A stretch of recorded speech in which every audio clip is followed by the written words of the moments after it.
Right now, you're standing at the foot of the cross, not at the end, at the beginning.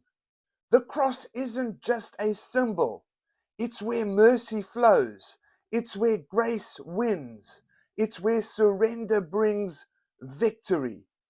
Matthew 16:24 tells us, "Take up your cross and follow me." Jesus didn't call you to admire the cross. He called you to surrender at the cross. At the cross, the great exchange happens. You give him your sin, and he gives you forgiveness. You give him your shame, and he gives you righteousness.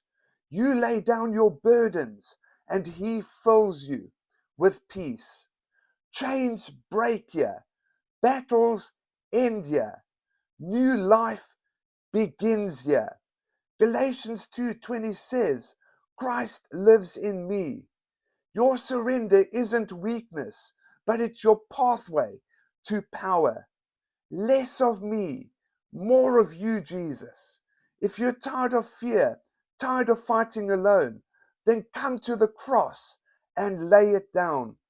Pick up your freedom, pick up your purpose, pick up your new life. I surrender.